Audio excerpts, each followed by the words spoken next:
So back in December 2024, my wife and I opened up our first home savings account with CIBC, the FHSA. Fast forward to 2025, almost a year later, we have earned about 7% on our money. Our goal is to save around $60,000 because average home price in British Columbia is around $750,000. We've got the income to qualify for that amount, but we don't have the minimum down payment yet.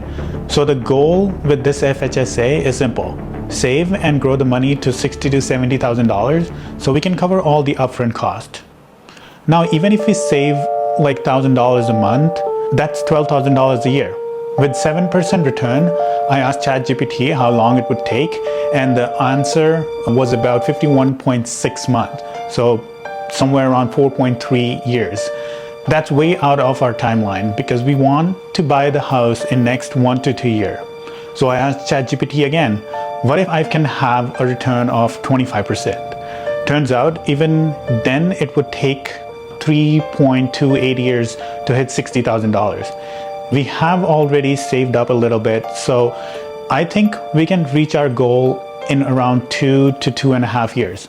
But still, getting 25% a year return, that's tough. But it's a goal worth chasing. There are people like Joseph Carlson on YouTube whose portfolio has returned an average around 21% for over the last decade. That's inspiring. Here's my move. I'm going to learn from his investment ideas and philosophies and of course do my own research and build my own portfolio. So in November 2025, I moved my money from the bank to Wealthsimple. And since then, I'm already up 5% in just a month. One thing that I've learned from all the long-term investors is that they keep things simple. Simple is how you start and simple is how you keep going. Investing in companies that grow long-term, if the company's financials are growing, the stock price will follow. Would this simple approach be good for YouTube? I don't know. We'll find out together. And quick note, I'm not a native English speaker, so if I trip over words, just ignore it and move on. So here's what's in my portfolio, from largest to smallest.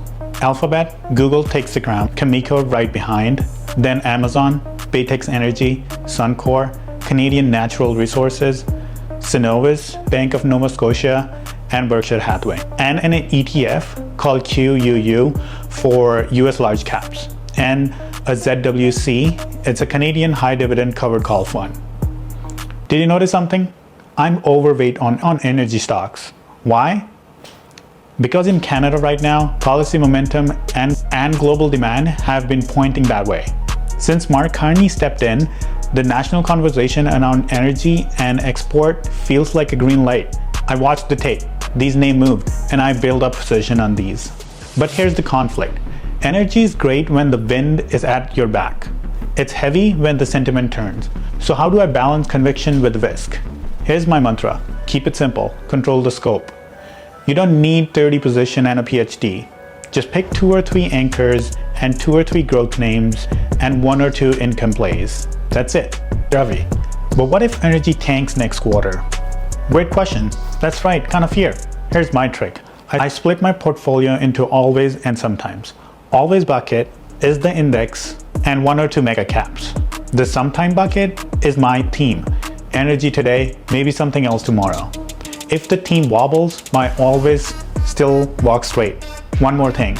You'll notice I didn't buy 12 different AI stocks. I let QUU hold the giants for me. If I cannot explain a company to an 18-year-old in 30 seconds, I don't buy it till I can. That's my bright yellow sticky note on the fridge. So here's the 3 takeaway you can copy today. Pick one anchor, QUU or any broad US index ETF. That's your always. Pick one conviction, Google, Amazon, or if you understand it, Cameco. Size it responsibly. Pick one income stream, ZWC or similar. Let dividend do a bit of the emotional heavy lifting. You might be wondering, okay, this actually works. In the next video, I will break down each of my holdings, why it's there, what could go wrong, and what would I do if it does. Stick around and you'll get the full picture.